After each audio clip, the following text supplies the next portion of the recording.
person who is not planting trees. If you have a forest, maybe you should not even pay because you are contributing to the low carbon rate, Mr. Speaker. So I think this is something that now we need to start discussing, invite this council once it is sworn in, and give them all these ideas. And of course, I believe they are equal to the task, and I believe that they're going to do what they're expected to do. With those few remarks, Mr. Speaker, I support. Thank you, Senator. Senator Esther Anyeni.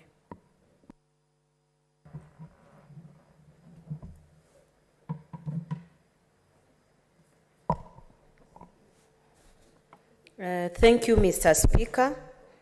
I also want to support this motion on the adoption of the report on the Joint Committee on National Assembly Departmental Committee on Environment, Forestry, and Mining, and the Senate Standing Committee on Land, Environment, and Natural Resources on the approval hearing for the nominees for appointment as members of the National Climate Change Council. To the nominees who made it to this committee, I want to congratulate them. And unfortunately, to the one who didn't make it, I hope they'll consider a member from one of those marginalized communities. Climate change, before I go to the climate change discussion, I would wish to congratulate the Kisii University students who visited us this afternoon. I'm a young person as they are, and I generally think we share similar aspirations. I also want to wish them the very best as they anticipate to join leadership, and that's political leadership. And as young parliamentarians, we'll be looking out to mentor some of these students from the various institutions so that they are able to transit to national politics. So moving on to the climate change discussion, in Kenya currently, the discussion is a welcomed move. And from the composition of this council, it is already a sign of goodwill from the president, and other members will be constituting that council. But I would like to challenge that this discussion trickles down to the bottom level that we largely campaigned on. And when I talk about to the people at the bottom bit of the pyramid, I'm talking about rural women, talking about children, school-going children. I'm also talking about young people. When talking about the females, that's the women, most of these women belong to self-help groups who majorly do table banking. So apart from the table banking, I would like to challenge our Honorable CS, who is also a woman, to ensure that as this goes down to the counties, these women will also be brought on board.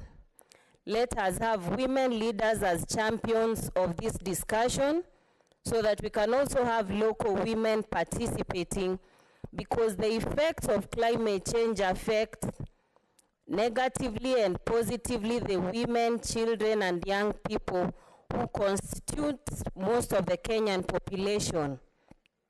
Secondly, I see that the council will also be looking a lot on research. We have university institutions, we have technical training institutes. I'm looking forward to this being largely involved. Like for research, we have very many young people who are coming with a lot of innovations, a lot of information in the different areas, who should be tapped by the respective county governments that are going to adopt this. And for the school-going children, I'm looking forward to this being incorporated in our national curriculum, so that children grow knowing that it's a responsibility to have a clean, secure environment that is safe for everyone. so that the discussion is not starting when you are way older, it's starting way from school. I think it's India that has that formula of fighting the effect of climate change. Children in school are given seedlings to even go back there with them to their homes and plant. So they are planting the seedlings in school, they're also planting the seedlings at home. And the effect is that parents are also able to embrace this.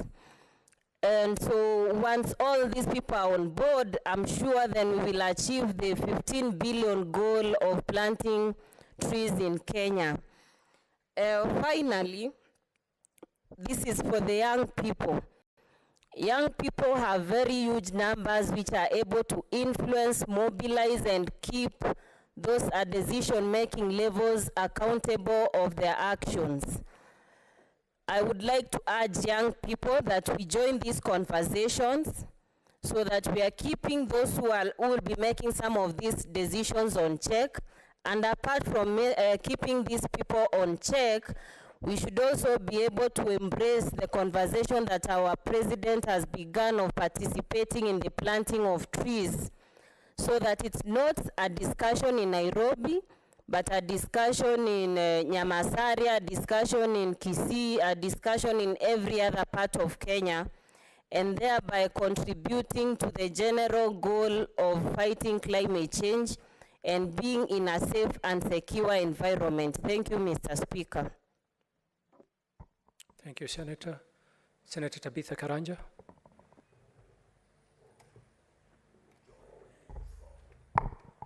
Thank you, Mr. Speaker, for giving me this opportunity to contribute to this motion.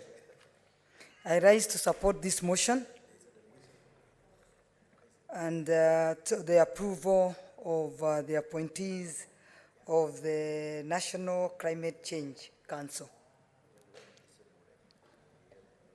I want to congratulate His Excellency, the President, Dr. William Ruto, and Kenya Kwanza, for taking the climate change very seriously. You know, we thought climate change could not happen to an developed world. We only thought it happened to the developed world. But we've experienced it, we've seen it, and I'm happy that now we've appointed a committee that will take care of this climate change. And I don't think they have much time. It is immediately to come up with policies that will meet in the international standard to seriously take care of our environment. I come from Nakuru County, where we have 6 rivers, and the Nakuru County has no water. They have 6 rivers and they have no water.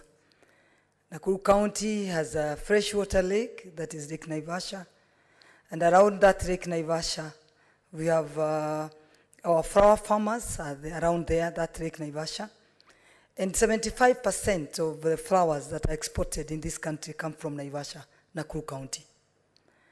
But that Lake Naivasha, as we speak, and we pride as a freshwater lake, our farmers, the flower farmers, they throw the dirty water, the pesticides into this lake. So I think this council has come at the right time when everybody needs it, and the Nakuru County people need it as much as the other part of the country needs it, to ensure that we save our water, our lakes, our rivers. I know when Wangari Maathai got the Nobel Prize and she was fighting for our environment, we all thought she was, I remember some people calling her a mad woman. But if we followed her footsteps, I'm sure by now we could be talking of, we could be talking well that we've achieved something, especially on planting the trees that she was advocating for and saving our rivers. I thank you, Senator Onyonka, for reminding me about the Chotola. When Chotara was planting those trees, I think maybe I've just come from school. So we are talking of many years that he did that. So what am I trying to say? Is that if we now take it now and start planting the trees that we all need, I think we'll be talking of in the next 5 years, 10 years, we'll not be talking of the problems that we're having now. And we'll ensure that those policies that will come that meet international standard, we'll ensure that saves our lakes, like the way I'm talking of Lake Naivasha, the freshwater lake, where we are supposed to get the best fish. But now, even as we are talking of the best fish, we are talking of how sure are we of that water? So we should control those for our farmers, given those policies that they follow, to ensure that they follow them, to ensure that they protect our lake Naivasha, the freshwater lake Naivasha. And our rivers are taken care of so that they can be made, that they can benefit the people of Nakuru County, to ensure that we get water across the county. And I support the motion and support the approval of those appointees so that they start doing their work, then join the other part of the world to fight the climate change. The other part of the world have done it there before, so they don't need to invent the wheel. They just need to take the policies that they've done and implement them here in our country, and I'm sure within a short while we'll start seeing the changes that we've all been waiting for. Thank you, Mr. Speaker, sir.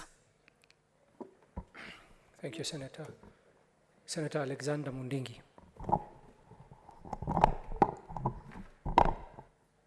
Asante Bwana Spika, yangu ni kuunga mkono mjadala ya wale wamepata kazi ya mambo ya kupanda miti na mambo ya mazingira. Serikali iko na kibarua kikubwa sana, kwa sababu miti tutapanda na itasaidia sisi, hata tutapata mvua, pia tutapata maji, itakuwa inakaa ndio tuwe tukipata maji ya kunywa. Yangu ni kuomba serikali ya Kenya Kwanza kwa yale wamefanya. Tunajua wale watu wamechaguliwa ni watu ambaye wenye elimu ya juu, na ni watu ambaye wanajua ile sinda tuko nayo katika Kenya, na wakifanya kazi mzuri kwa hii kipindi ya miaka 5, serikali ya Kenya Kwanza itapata nguvu hata ya kusema ile kazi imefanya. Kwa sababu hapo mbeleni kama serikali zile zingine ingekuwa inafanya kama serikali ya Kenya Kwanza inafanya, kama kufikiria mambo ya binadamu, sisi hatungekuwa vile tuko. Kwa sababu kama ile shule imetoka hapa ya Kitui County, wiki jana mimi nilikuwa huko tukienda kuangalia mambo ya ndengu iwe cash crop. Unakuta hiyo eneo ya jimbo hilo kama alitaangaliwa vizuri, ama majibu zile zingine kama kwetu Embu, ile miti tutapanda haitaweza kukua vizuri, na itakuwa tunafanya kazi ya bure, na tutakuwa tunatumia era ya serikali, na hatutakuwa tukipata mavuno mazuri. Kwangu ni kuomba serikali, kwa sababu wale watu watatumia pesa nyingi, pia wafanyikazi wao, serikali pia iongee na wizara ya fedha iweze kupatia hiyo wizara pesa nyingi, ndio pia wizara ya maji na wizara zile zingine ambaye kama ya blue economy, ndio tu wakipata pesa era nyingi, ndio tuweze kupata mboho, tuweze kuwa na mambawa mengi, ndio jua ni kali, ndio hiyo miti iweze kukua vizuri. Kwa hiyo yangu ni kusupport hiyo mjadala na kuomba serikali iweze kuleta era nyingi, ndio tuweze kupata hata ndamu nyingi ya kusaidia hiyo miti iweze kukaa vizuri. Kwa hiyo mimi naunga hiyo mjadala mkono, na sina shinda na hiyo, na tunajua tutafaidika kwa kipindi hii kutoka sasa kuendelea mbele. Asante Bwana Speaker. Asante sana. Senator Joe Newton. Thank you, Mr. Speaker, for giving me this opportunity to also say something regarding the appointment of these 3 Kenyans to the National Council on Climate Change. Mr. Speaker, allow me to first laud our President, His Excellency William Samoei Ruto, for finding it fit to appoint or to make this council, so that, Mr. Speaker, we can address this issue of climate change that affects every one of us. Let me also congratulate the nominees on their approval by the National Assembly. And I want to believe that they are going to do the job that they applied for and got. They're going to do it, they're going to give it their best. Because, Mr. Speaker, climate change, as I have said, affects each one of us, each and every one of us. Now, Mr. Speaker, most of those that have spoken before me have talked much about planting of trees, which is very important. But I think, even as I also join them in encouraging the planting of trees, Mr. Speaker, I think I would like to advise our fellow Kenyans that as they grow, as they plant trees, that they may also think of trees that have other benefits, Mr. Speaker, because we cannot just grow trees that can only give us timber.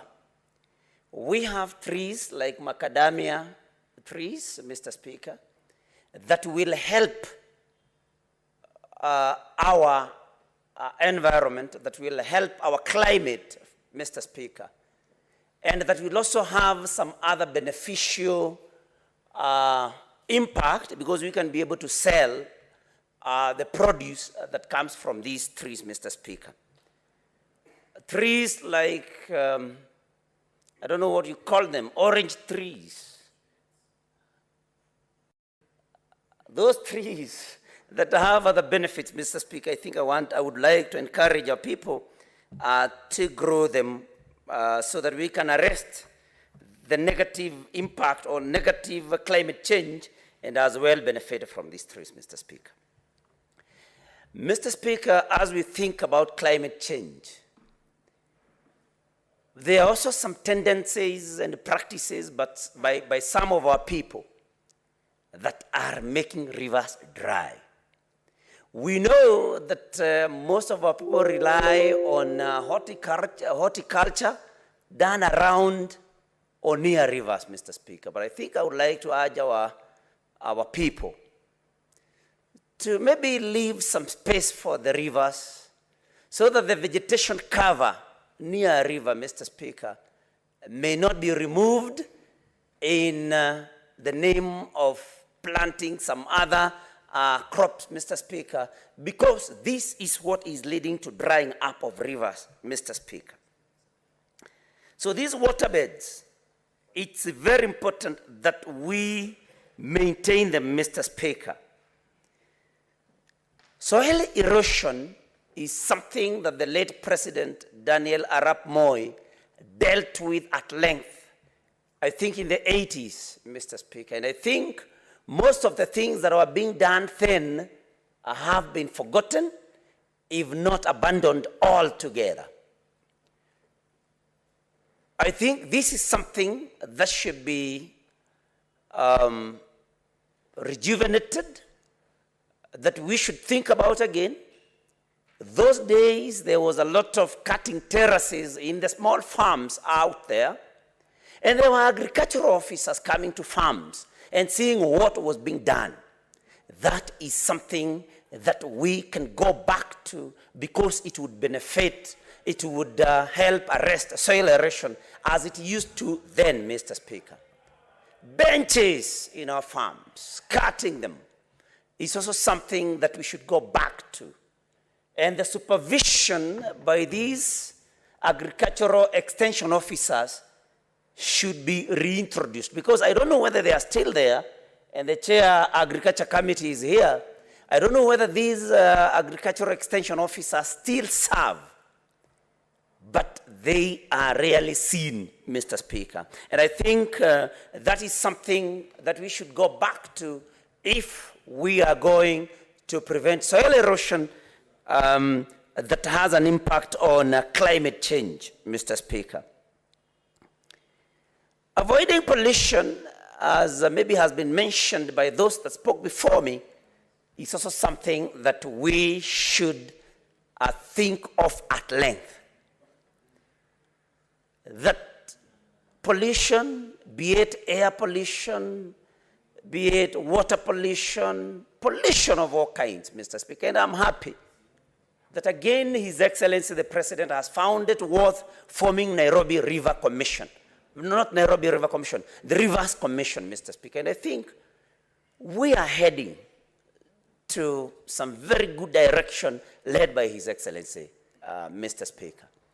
And so I think if we arrest pollution, if we plant trees, and mostly those that are beneficial, we arrest soil erosion, and all those other measures, Mr. Speaker, I think, and I believe that those appointees are going to, to get some of these recommendations by this House and the other House, Mr. Speaker, and I believe that we will enjoy a better climate in the coming days, Mr. Speaker.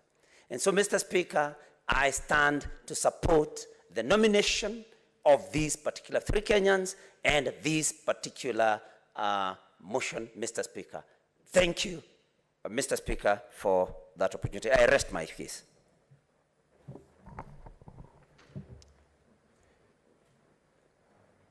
Honorable Senators, there's a communication from the Chair on visiting teachers from Stone Town Academy in Lamu County.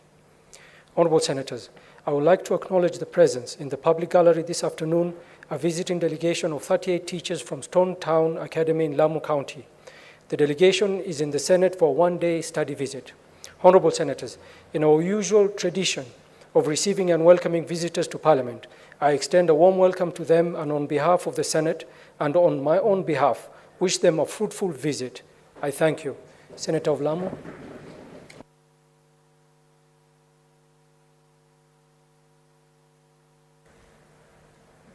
Thank you, Mr. Speaker. Mr. Speaker, I wish to take this opportunity to welcome the visiting delegation of teachers from Stone Town Academy. Mr. Speaker, Stone Town Academy is among the best performing private schools in Lamu County. And Mr. Speaker, I can confirm that in the last Kenya Certificate of Primary School Education, Stone Town actually did very well. And that's why, Mr. Speaker, they were given an opportunity by the employee to come and witness to come and do the benchmarking here in the Senate, and also visit other parts of the Republic of Kenya, so that actually, Mr. Speaker, they can go back with a well-versed knowledge, so that they can be able to advance the knowledge that they will get from all parts of the Republic of Kenya to the people of Lamu. Mr. Speaker, I want to say that Lamu is a county that education has been left, has been behind for a long time. But now, Mr. Speaker, because I am here as the Senator of Lamu, I want to urge this House, Mr. Speaker, to make sure that we join hands so that we can uplift the standard of education in Lamu County. And that's why, Mr. Speaker, I want to thank the visiting delegation of teachers from Lamu, and I want to encourage other teachers from Lamu County to make some point of trying to emulate what the teachers of Stone Town Academy have done, because I believe it is by so doing, we will be able to get some knowledge maybe from other peoples like Senator of Kakamega here, who is also coming from a very advanced county of Kakamega.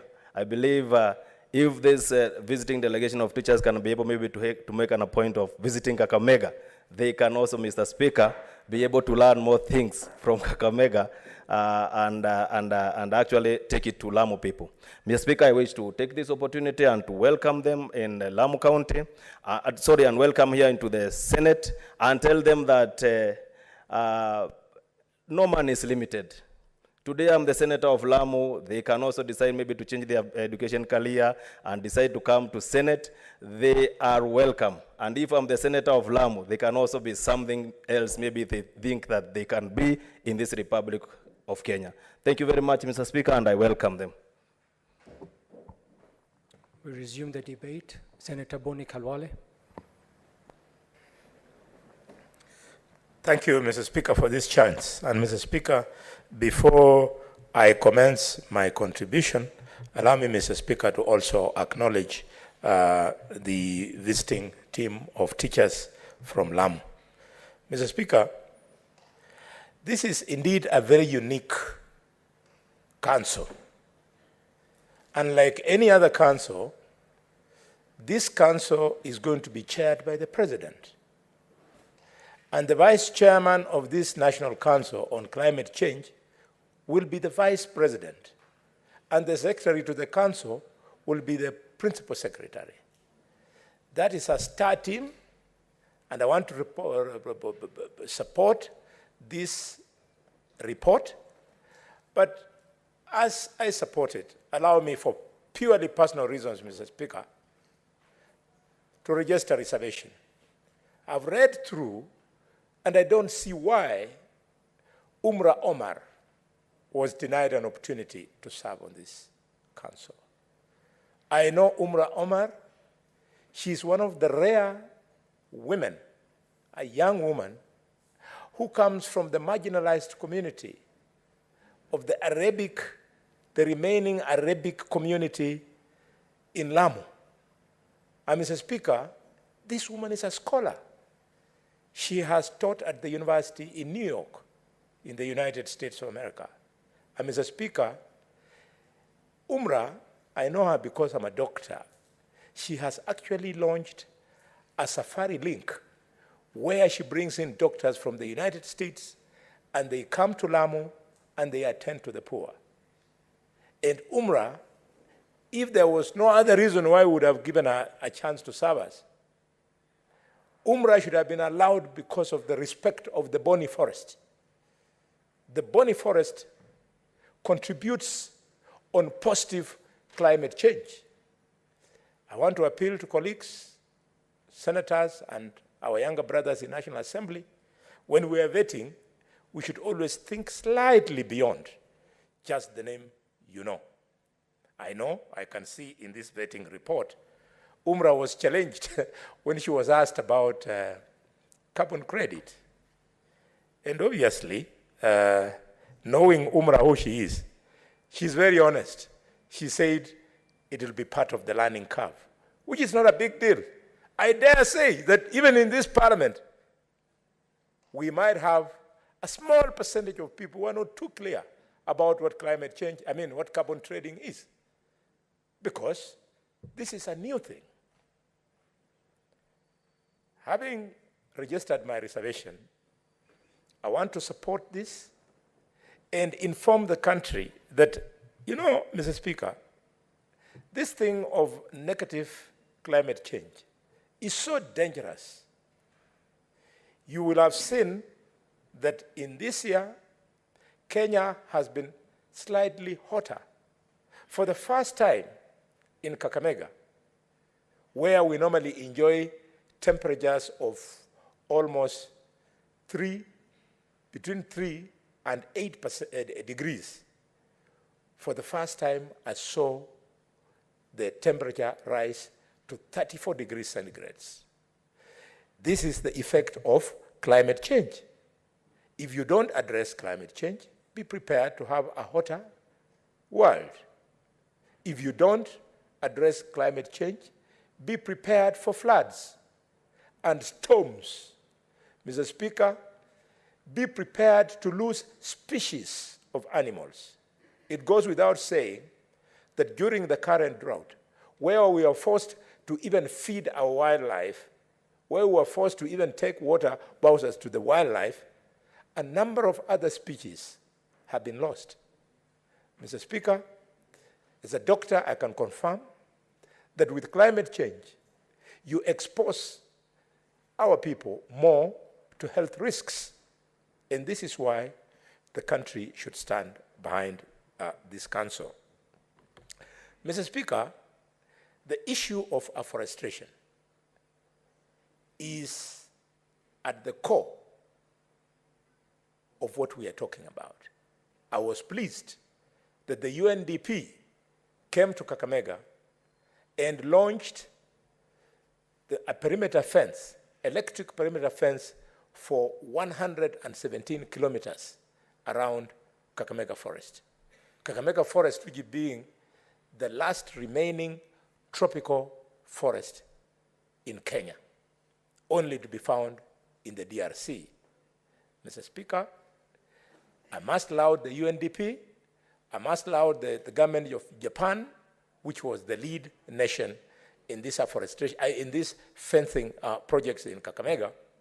And Mr. Speaker, as I thank them, I want to appeal, as I mentioned in passing yesterday when I was commenting on a statement sought by the Senator of Vihiga, that the Minister for Environment should also encourage and reward communities that live with these forests.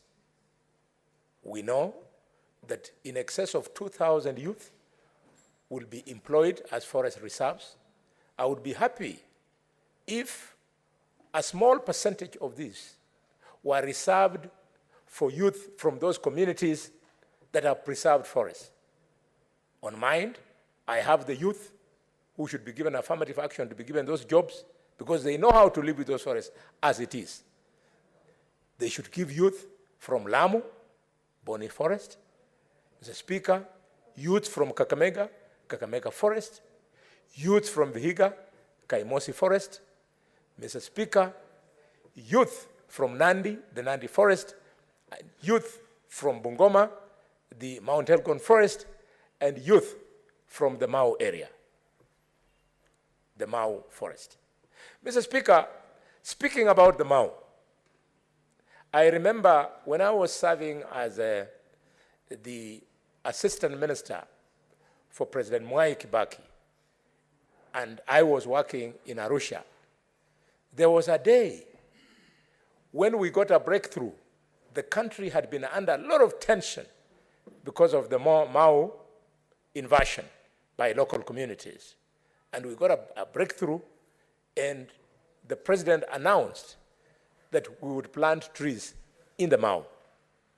And many people feared to go because they were fearing violence from the youth.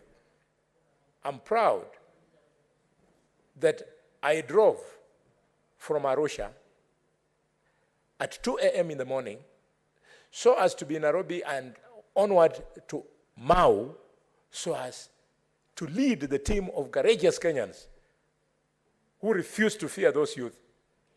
And we went and replanted the Mau. Having done this, I reflect on the issue of the conflict between those forests and the people living there. I know there are those people who believe in plantation forests. And there are those people who believe, Mr. Speaker, in the so-called Shamba system. I want to discourage them on both.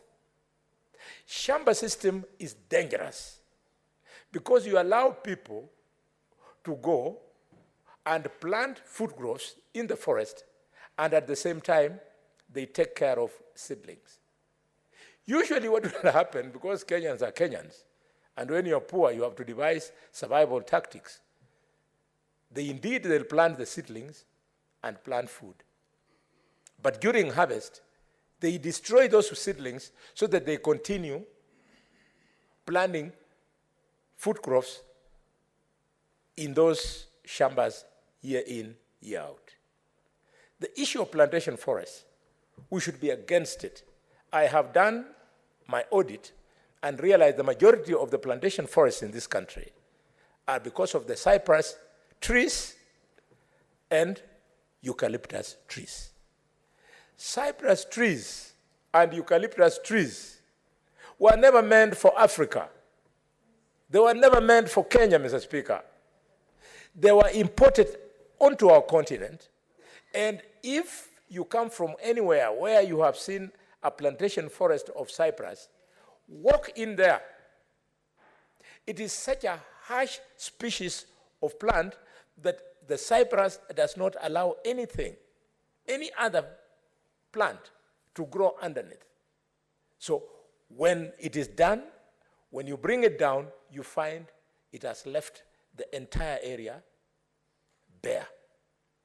On the other hand, eucalyptus is so harsh that it takes all the water, and when you plant it, the other plants find it difficult to throw long enough roots to get that water. The third disadvantage of this plantation forest, Mr. Speaker, is that when you allow harvesting, because it's a plantation forest, then the people who harvest, they take advantage to now stray into the natural species. Let me give you the example of Kakamega. In Kakamega Forest, there was misadventure of allowing a small section of our forest to have cypress trees, which are usually up for harvest on a regular basis. When these people come to harvest, because they have now been allowed to enter into Kakamega Forest with their power source, they then stray into the natural forest and they bring down the age-old mutukuyu, which in English is called the elk teak. And it is a tree that grows for hundreds of years before it reaches the kind of heights we have. I want to invite colleagues, members of parliament, for a nature trail in Kakamega Forest. It's the kind of beauty you have never seen. I know not many of you have seen one single tree which is over 100 meters. Meaning, if you cut it, the cut side will be on one end of a football pitch, and the end of the treetop will be on the other end of the football pitch. It's beautiful. In fact, one of the memorable photos I have in my phone is one such a tree, which my father planted for me 25 years ago when I was setting up my home. He planted it. And today, that tree in my home, and colleagues, you're welcome for a plate of ugali and mrenda in my home. The tree now sits at 55 meters, towers in my home. I challenge you, if you have such a tree in your home, I surrender my salary for this month to you. It's beautiful. And this is what nature is. Mr. Speaker, having said that, I have walked the length and breadth of this Republic of Kenya. And without belittling any community, I want to tell you the story of my community. My community, I don't know who taught them. They believe in forests. An ordinary home is not a home unless there are trees in the homestead. But if you go to many parts of this country, homesteads are just bare. There are no trees there. In fact, any little remnants of trees that were there are brought down so that the home, I don't know, to be made clearer or what have you. I've gone to this kind of homes. We must teach our people more about agroforestry, since we have a shortage of land and since we want to improve on our forest cover. Part of the reason why we have 9 months of rain per year in Kakamega, it is because of agroforestry. I know, Samburu, you're thinking it's not. It's doable, it's doable. So the trees then, they create a circle whereby they cause the rain to come and the rain will always be there, so drought is a foreign thing. You can imagine, in a year, we have 9 months of rain, at the very minimum. Mr. Speaker, I want to end my contribution by remembering my former colleague in this House, Professor Wangari Maathai. Professor Wangari Maathai was a great woman. In fact, when she ran for president in 1997, my brother and colleague and friend, Michael Kijana Wamalwa, was also running for president. If it hadn't been for that contradiction, that a personal friend, a mentor, was running for president, I would have voted for Wangari Maathai. Wangari Maathai single-handedly fought Moi because Moi was busy hiving off sections of forest land. Mr. Speaker, I don't know whether you know, if you go to the Mau, I see some of Moi's children speak, and I say, you can't address me.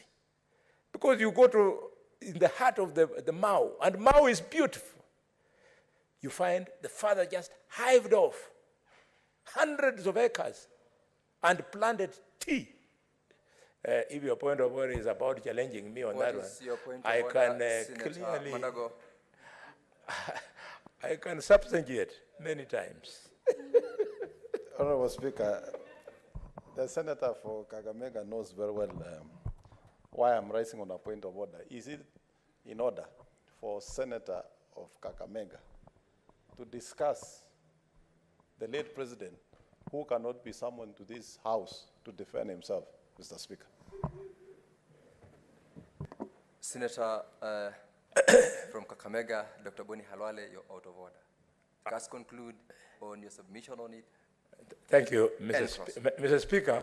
If you were to allow me, I could vary the contribution so that it sits pretty with my younger brother and Senator for Washinigishu. But because we want to keep track, you've had me. I don't know whether it is the DNA in him or whether it is the correctness or wrongness of what I've said that is guiding him. Mr. Speaker, I was bringing that example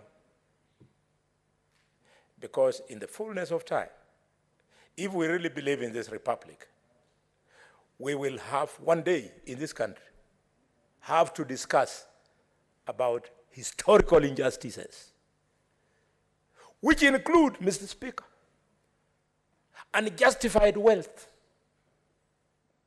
Unjustified wealth, Mr. Speaker. And I'm not going to mention any name. May all those people in this country who use their high office in this country to unjustifiably enrich themselves and their families know that one day that conversation will take place. There is no way, Okiom Tata, you can justify how one family can have land ownership which is equivalent to the entire Nyanza and Western province put together. Not just that, but prime land. Mr. Speaker, this is the unjustifiable wealth that we are talking about, and we have nothing against anybody. I believe in ownership of property, in fact, a lot of property, so long as, Mr. Speaker, you sweat for it.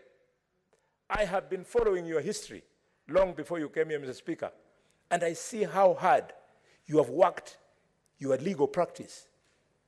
The little money you have that brought you here, Mr. Speaker, I know you made it, you sweated it, you spoke English in the court of magistrates, you spoke in the High Court, in the Court of Appeal. You have even addressed the Supreme Court, up to and including on presidential petitions. That is the prototype of a leader that we want to teach our children. A prototype of a leader like the bullfighter who brought himself to this parliament using the proceeds of my medical practice. Mr. Speaker, we want our children to know that there is distance in politics so that they don't think for you to fund your things, you have to plunder public resources. With those many remarks, Mr. Speaker, I thank you and apologize to the family of Moi if they fell by mentioning the land they had. I've made a mistake. I was making it as an observation on a mega injustice to the water tower of the